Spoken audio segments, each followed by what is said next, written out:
Herzlich willkommen in der Aquarellschule Ella die Fee, heute mit einer kerzenhellen Weihnachtskarte. Ja, nun steht Weihnachten schon kurz, knapp vor der Tür und ja, ich denke, alle freuen wir uns auf diese besinnliche, innige Zeit. Die Materialien findet ihr wie immer unten in der Box. Wir feuchten uns ein Blatt an. Dieses Mal habe ich es nicht abgeklebt mit Washi-Tape, weil ich einen schönen Zierrand mit euch reißen will, der sowie Spitzen nachher das Bild noch veredelt. Ich habe das Blatt nass gemacht und verwende jetzt ein Tannengrün, gefolgt von einem Undersea Green, einfach für den Hintergrund. Und mit einem Shadow Green kann ich jetzt noch, mit dem Elastip mache ich das Ganze, kann ich jetzt noch Tannenzweige in die Feuchtigkeit hineinmalen, die so ein bisschen zerrinnen, sich verbinden mit dem Hintergrund und trotzdem als Tannenbaum im Hintergrund erkennbar sind. Also das ist das Schöne, dass man in der Aquarellmalerei so viel anlegen kann, was dann einfach da ist, ohne wirklich da zu sein, ohne ganz konkret sichtbar zu sein, wo das Auge einfach ganz viel zu tun hat. Unsere Imagination, Vorstellungskraft. Ja, wir nehmen jetzt ein Tiefrot, ein Rubinrot dunkel und malen mit dem Casaneo Nummer 12. Da findet ihr auch die Links unten in der Box. Malen wir da jetzt Weihnachtskugeln hinein, Rot auf Grün, also komplementär zum Grün, das Rot, spritzen dann mit einem Shadow Green noch darüber und streuen Salz hinein, bevor wir das Ganze trocknen lassen. Ja, sobald es trocken ist, überlegen wir, was im Vordergrund sein könnte. Weil ihr das Bild schon gesehen habt, wissen wir, es soll eine Kerze in den Vordergrund kommen und mit einem Aquarell-Radierschwamm waschen wir eine helle Stelle aus. Das genaue Video dazu habt ihr bei den Kanalmitgliedern. Diese Karte ist, ja, die hat sehr, sehr viel Technik dabei. Gerade auch von dieser Auswaschtechnik her mit Radierschwamm und Kerzenflamme und Lichteffekte. Also das ist eine spannende Geschichte. Wir brauchen jetzt auch noch eine Schablone, eine Kreisschablone und einen stumpfen Borstenpinsel. Meiner ist von Obi. Wie gesagt, alles findet ihr unten in der Box, die Materialien. Und da waschen wir jetzt diese Lichtreflexe heraus. Größere, kleinere Kreise, helle Kreise, die um diese Kerzenflamme herum drapiert sind sozusagen, sodass dieses Licht dann letztendlich sehr schön und hell strahlen kann. Wir machen das einfach kreuz und quer über den Hintergrund, egal ob dahinter eine Weihnachtskugel ist oder einfach ein Tannenzweig. Also wir verteilen dieses Licht ausgehend von der Kerzenflamme wirklich über das Bild. Ihr habt gesehen, ich male nicht bis zum Rand meines Blattes, also außen ist diese Karte sozusagen ausgefranst. Das integriert sich nachher schön mit unserer Reißtechnik, das werdet ihr dann sehen. Und sobald ich das Gefühl habe, ich habe genügend von diesen Lichtpunkten, von diesen Leuchtreflexen hier in der Luft, ja, gehe ich zum nächsten Schritt über. Aquarellradierschwämme verwendet man mit Wasser, also dass es überhaupt radiert. Das macht man nicht trocken, sondern eben nass auf trocken. Ja, nun denke ich, so langsam passt es. Und wenn man möchte, kann man, nachdem man das mit der Schablone gemacht hat, kann man auch noch einzelne Lichtpunkte, die nicht ganz so rund sind, einfach mit dem Pinsel hineintupfen und herauslösen von der Farbe her. Oder auch nicht, also da ist man frei. Die Kerzenflamme, die koloriere ich mit einem Cadmium-Gelb Zitron, gemischt mit einem Cadmium Orange Hell. Und auch die Leuchtpunkte rundherum, die da so glitzern, natürlich brauchen die auch eine Wärme des Lichts. Die können nicht einfach weiß sein, es geht hier nicht um Schnee, sondern wirklich um Kerzenlicht, was da leuchtet. Deswegen koloriere ich die auch unterschiedlich, hell, dunkel. Teilweise lasse ich sie fast weiß, andere mache ich wirklich fast ins Orange gehend mit dem Cadmium Orange bis ins Zinnober hinein. Also ja, kreiert da ein warmes Leuchten. durch diese ein bisschen angewärmten Leuchtreflexe in der Luft. Ja, das Ganze mache ich mit einem Maestro Nummer 3 von Da Vinci. Ihr findet unten in der Box einen Link zu einem Pinselset, wo ihr gerade alle wichtigsten Pinsel, außer dem Elastip natürlich, integriert habt. Der Elastip, das ist ein Einzelpinsel und den findet ihr in meinem Shop unter www.elladefee.com. Ja, nun habe ich drüber gespritzt, einfach die Farbe leicht über die andere Hand, über den Zeigefinger geklopft und ich hole jetzt hier mit dieser Bubble-Technik, da verlinke ich euch oben rechts ein Video, wo ich euch das zeige, wie diese Bubble-Technik geht. Mit dieser Bubble-Technik mache ich hier jetzt diese Weihnachtskugeln. 3 vielleicht, die jetzt wirklich konkret auch im Vordergrund sichtbar sind, die sehr abgesetzt sind, auch vor dem Hintergrund, so dass man sie gut erkennt. Ich koloriere sie mit den beiden Gelbtönen, die ich im Bild habe und natürlich dem Tiefrot, also dem Rubinrot, wo ich auch den Hintergrund, also die Bubble-Technik gemacht habe. Hier eine zweite Kugel. Auswaschen tue ich sie einfach mit dem Casaneo Nummer 12. Das ist zwar ein weicher Pinsel, aber dafür habe ich damit sehr viel Gefühl also dass ich bis zum Rand gehen kann oder auch den Rand mal ein bisschen abgedunkelter lasse. Sobald ich es ausgewaschen habe, gehe ich noch einmal drüber mit der Bubble-Technik und dann koloriere ich die Kugel und mache dann letztendlich noch eine dritte, vielleicht oben rechts. Ja, ich glaube, oben rechts wäre sehr schön. So, ja.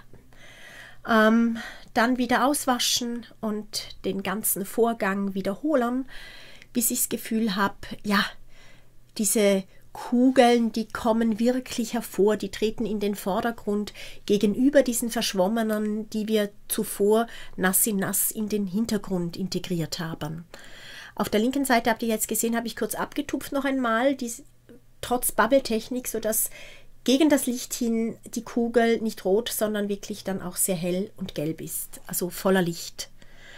Ja, ich schaue, dass immer helle, also dass es nicht schön komplett plan ausgemalt ist, sondern dass helle Stellen bleiben natürlich. Hier gehe ich jetzt noch einmal drüber mit der Bubble-Technik und koloriere noch einmal und ihr seht helle Flecken auf den Kugeln. Das macht das Dreidimensionale, das macht, dass sie herausploppen.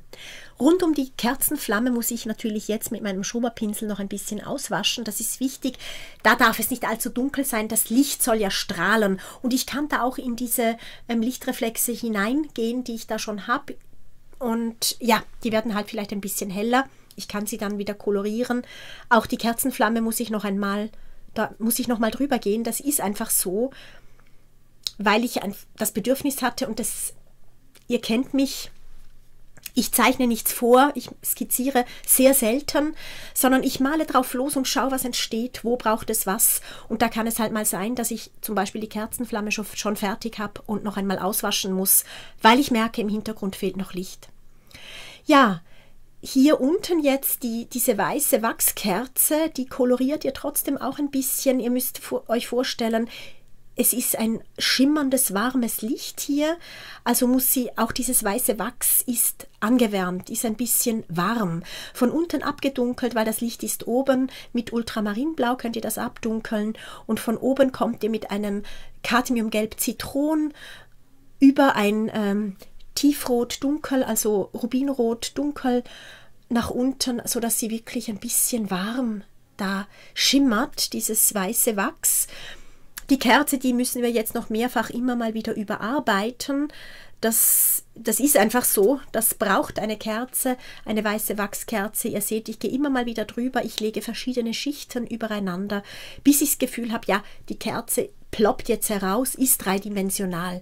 Dazwischen bitte immer warten, bis das Ganze wieder trocken ist, sonst haben wir eine verschwommene Geschichte und das brauchen wir meistens nur am Anfang, wenn wir den Hintergrund anlegen. Anschließend wollen wir die Sache in der Hand haben sozusagen, wollen wir das Bild führen.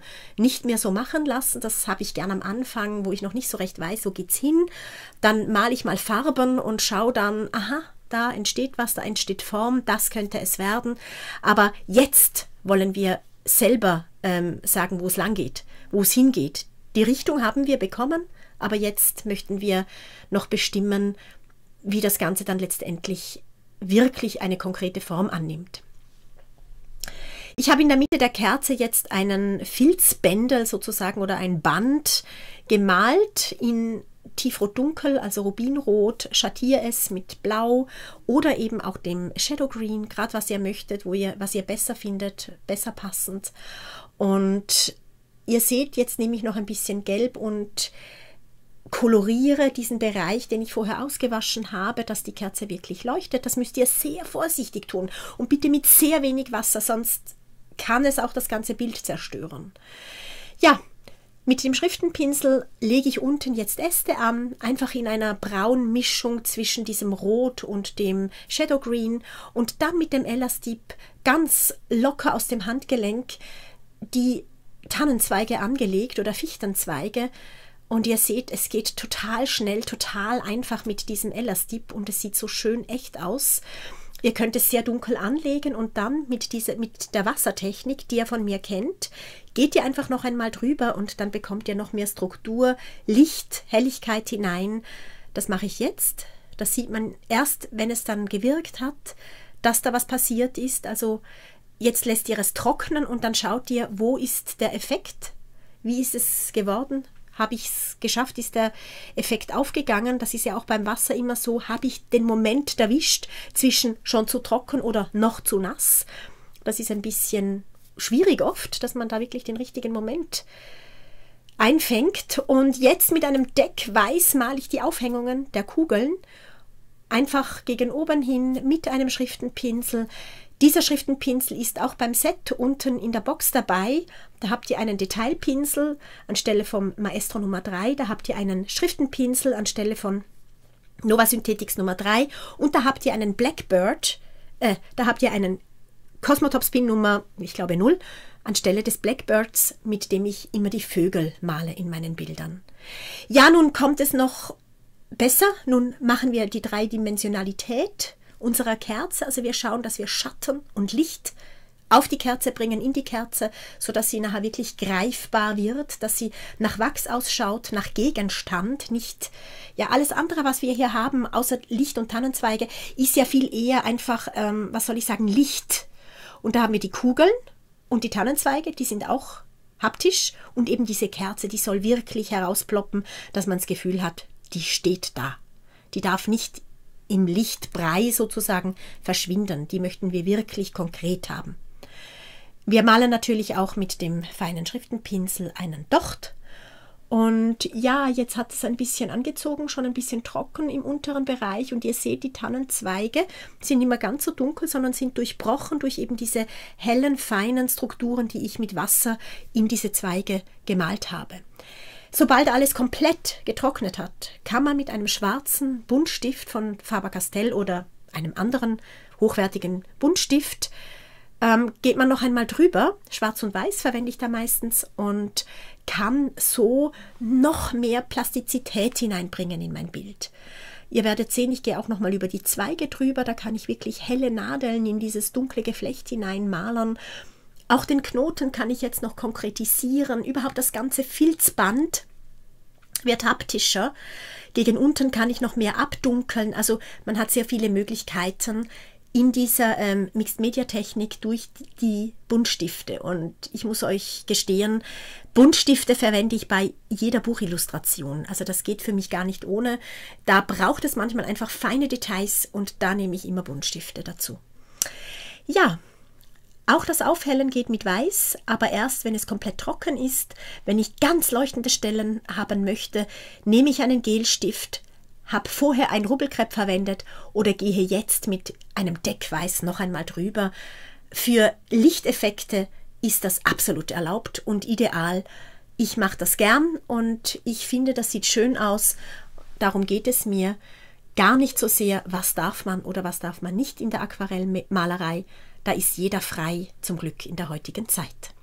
So, nun ist die Karte fertig und trocken und hier machen wir jetzt noch gemeinsam diese schönen Ränder. Wir verwenden ein metallenes Lineal und messen am idealsten den Abstand von außen nach innen, wo wir die Reißtechnik anwenden möchten. Und dann zupfen wir ganz vorsichtig jeden Zentimeter neu gegriffen unseren Rand schön. Also ihr seht, ich reiße einfach die Ränder ein und habe dadurch diese wunderschöne, dieses wunderschöne, fein ziselierte Gebilde im Außen. Also das ist ja wirklich fast, sieht aus wie Spitzen, also das ist wirklich sehr, sehr schön. Und ja, ich habe das sehr gern. Ich mache das eigentlich meistens bei meinen Karten, bei meinen Geschenkskarten. Probiert es aus, das macht wirklich Freude und wertet das Bild, finde ich, noch auf. Man braucht dann gar kein teures Passepartout, kann es einfach auf eine dunkle Unterlage klebern. Hier habe ich jetzt leider nur ein Schwarz gehabt zum Zeigen. Schöner wäre noch ein dunkles Grün oder ein Rot oder sogar ein Gold, wäre natürlich ganz toll.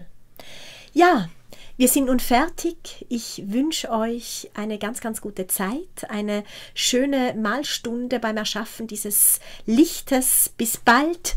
Tschüss.